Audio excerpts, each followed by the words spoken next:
And we are back. GC Hero here, coming at you with content. Today I'm going to show my Swordsoul list that I used to go 10-0 all the way from about like Diamond 3 to Diamond 1. So, pretty effective. You've been flooded with Swordsoul. Let me flood you a little bit more and kind of go break down a little what I was thinking with my decisions. So the Swordsoul cards first.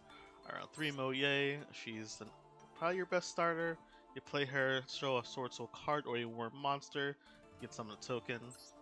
Swordsoul of Taya, you play him, you ban it, and then his effect's not on summon, you actually activate the banish, which is pretty cool to think about. So there's some kind of plays that we've done there as well. But you go ahead and banish a Swordsoul card or a Worm monster from your graveyard, and he'll summon a token.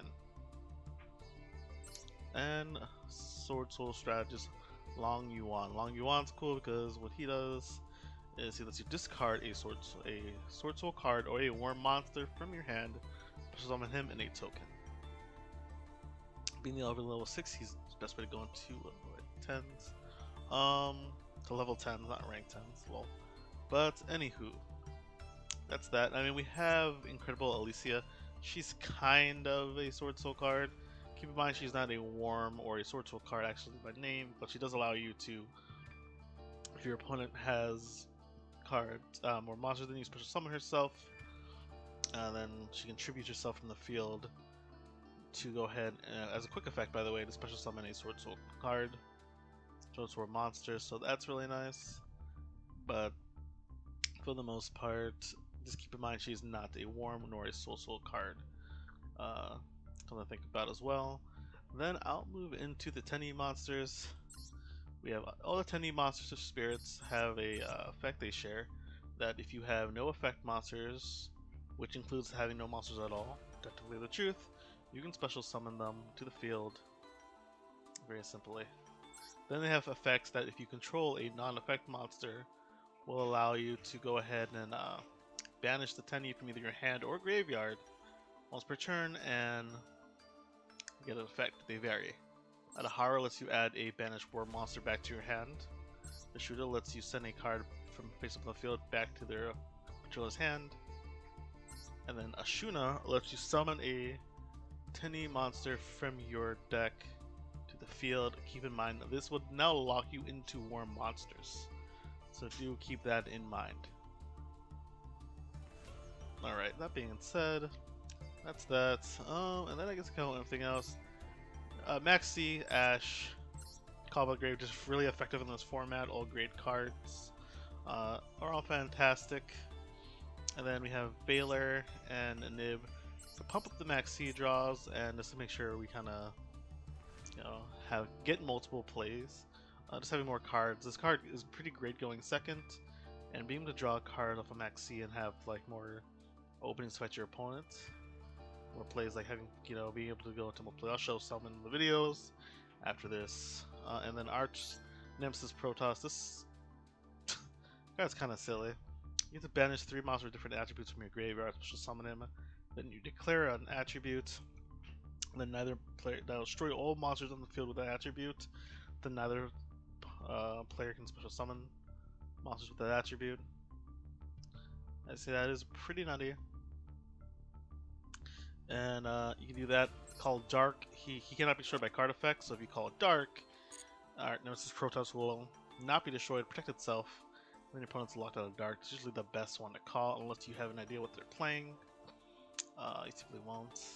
A lot of Swordsoul, so there is a line where I guess you could blindly go into Chi Ying, who can protect itself from destruction by banishing a card and call Water, but I wouldn't do that. Dark is your safest bet if you're going that route, but I can't control your life. I'll play 3 pots of Ash.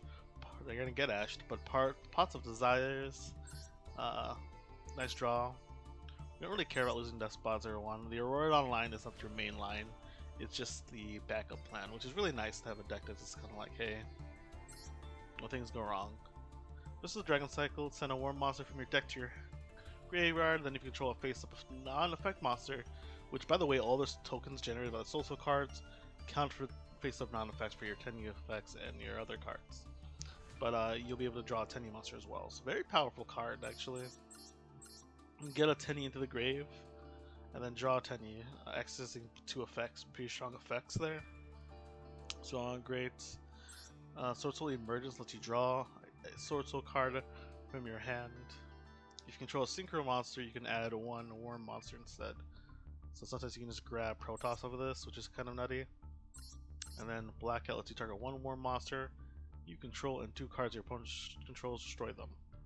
And if this is banished, you can modulate levels from one of your Swordsoul monster or worms by increasing it by 1 level or decreasing it by 1 level.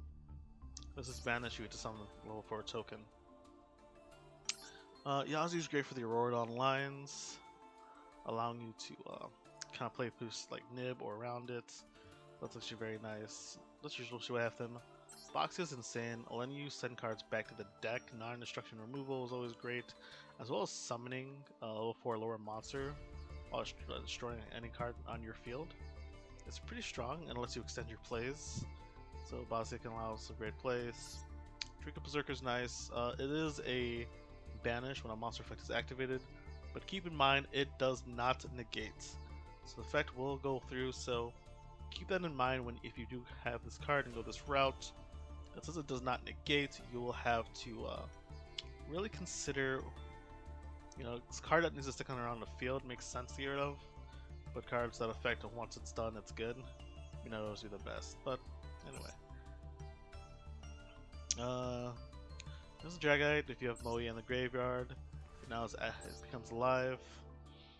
Honestly, never really have summoned this card. There's like 1 game where it goes able to extend it, but usually not playing that greedy, and the opportunities rise too much. But Dragite is okay. Could be something else. Could be another level 8 if you'd like, or another 10. Honestly, this is probably a pretty nice flex spot.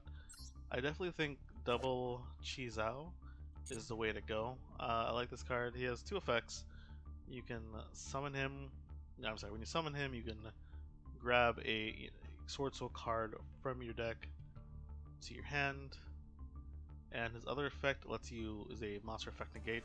Keep in mind, very important to remember that you can only use 1 of those effects per turn. Only 1, not once each, just 1. So pick and choose. Usually it doesn't come up too much, but keep that in mind. For instance, if you're turn 3 where you want to summon another one, perhaps if you use the monster effect negate on 1, you cannot get the search, and vice versa. So, or going second. So you might have to skip on the draw. Gonna be Titans, so you skip out on the draw, and are able to play the card to go ahead and the negate instead. Chao Feng, Phantom of the Tenyi. So you summon a card foot. Your opponent cannot activate monsters with the same original attributes as the Yangzing monsters used for the Synchro. So he's good with Yazi if you can modulate the level or something and go from there. Block your opponent out of some cards, which is fantastic. When this card is Synchro Summon, when this card destroyed by battle or card effect, you can add 1 tuner from your deck to your hand. Ash Blossom and Effect Wheeler are both really good targets. I mean, I guess you really don't want, and also of course Adhara. This spot, no, do not do that. Unless you have, it's like the only resort you have. But for the most part, yeah. So it floats, it can lock people out.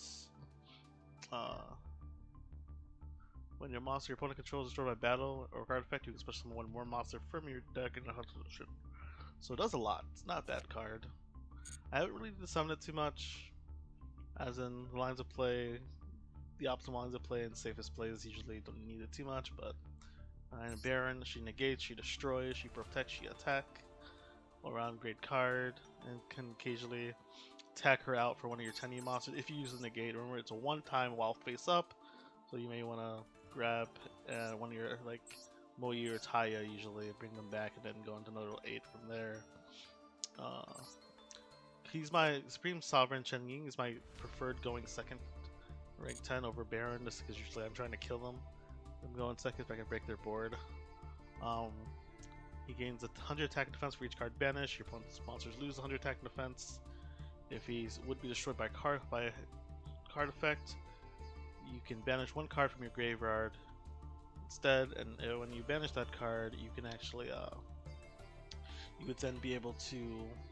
His effect is when a card is banished, you can banish one card on the field and one card in the graveyard. So just kind of take opponent's cards off the field in the graveyard. Great. Monka Tenyi lets you really, get your Tenyi effects going and summon him. Like, maybe you need to get a Tenyi in the graveyard if you have Taya near is the only starter you have. So you play Tenyi, you summon it, and of course he gets all their effects online. Hockey Firebrax for that backup play. Shaman the Tenyi is nice. 2 war monsters. You discard 1 card, target 1 war monster in graveyard, special summon it. But for the rest of the turn, you cannot activate the effects of special summon monsters from the extra deck except Tenyi. If you can discard Protoss, summon them back with her effect. Well, actually, I think you can't. If you summoned him already, actually. So no. But for the most part, just keep that in mind. That second part in mind. For instance, you can bring back Grandmaster. You just want to be able to activate either effect, but chances are you won't be able to get the draw because you don't synchro summon it anyway. But you would be able to get the negate on the following turn. So something to think about.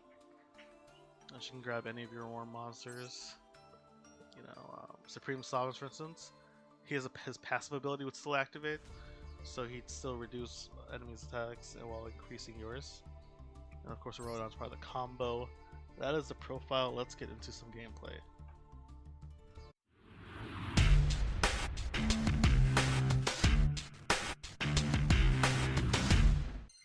Alright, here we go. Let's get the game going. Let's go in second game. Actually, most of the games I recorded to see if I win with my coin flip rates. And I went 6 and 4. I went 4 and 6 on coin flips. So I went 6. And the first 4 coin flips I lost in a row. So I didn't start seeing a win that day until a bit later. But playing good hand traps is nice. Really, especially with the meta having so many other Sword Souls, that messing up Taya and Moyi can be really effective. Of course, Valish does a lot of things. But let's see if we continue playing. He's bringing Dunlong, which I don't quite think is necessary, but definitely a cool concept there. Taya out. Now you can't get the draw from Chichao because of Tenyi, Shauna Tenyi. Alright, so this doesn't seem like the worst board to break. Of course, yep, we get that going. Fortunate. But she's a tuner. We do our play anyway.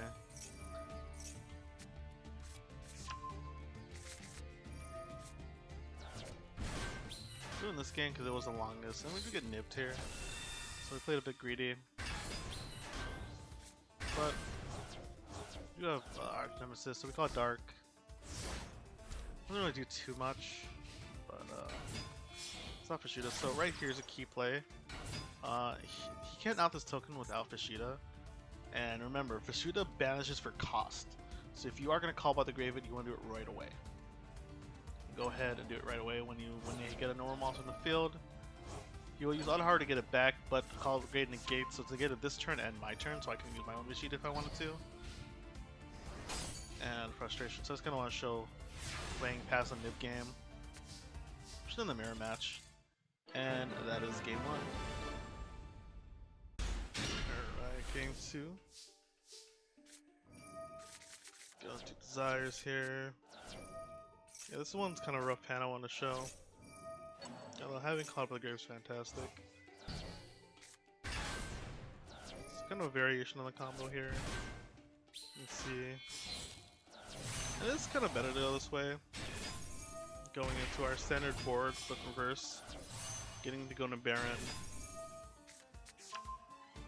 The trap was banished, that's the reason I grabbed that. So usually I prefer to get the trap. I guess Protoss wouldn't be too bad either. Just might be the stronger play, but I really like getting the trap and having that just interrupt. So we decided not to let him get his ritual spell off. Gate this, because we did not want him to be the full cost of X thing. He pops it very cleverly to get on some plays anyway.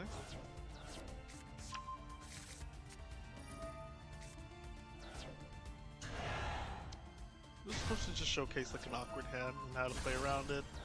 So not when you don't have access to Moe or Taya, right? I think he's just gonna call it here. Yeah. Got a lot of options going for us. But and that's that. Yeah, so the other games we played were too crazy today. But mostly going second, so maybe I can just kind of show that. So I'm trying to pick the ones that were not so straightforward. Alright, on to the next game. Alright, here we go, game 3. Now in second in the mirror match. Not many hand traps. No hand traps at all, so let's get to show. You know, our buddy goes buck wild, as he rightfully should.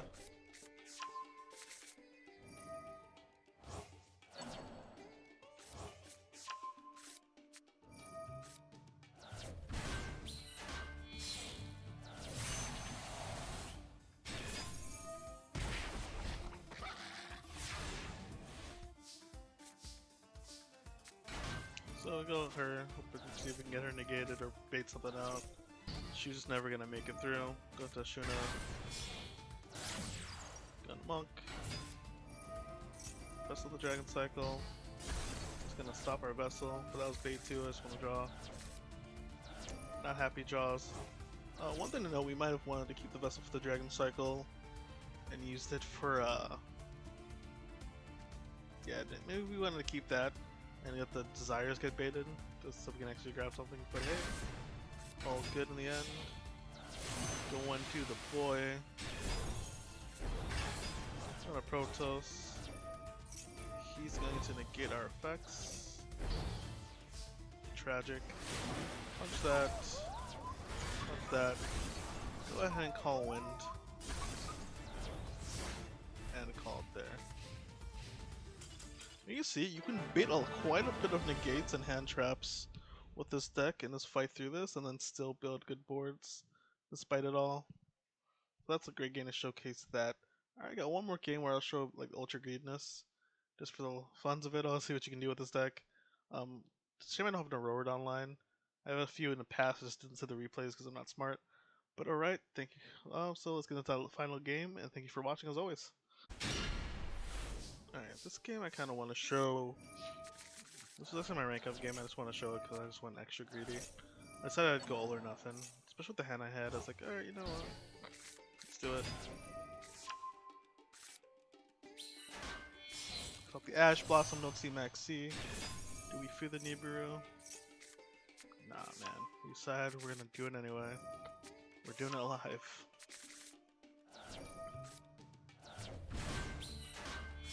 But I want to show how greedy this deck could be. And that's just like one line of play. But yeah, you can end on this kind of board, which is insane.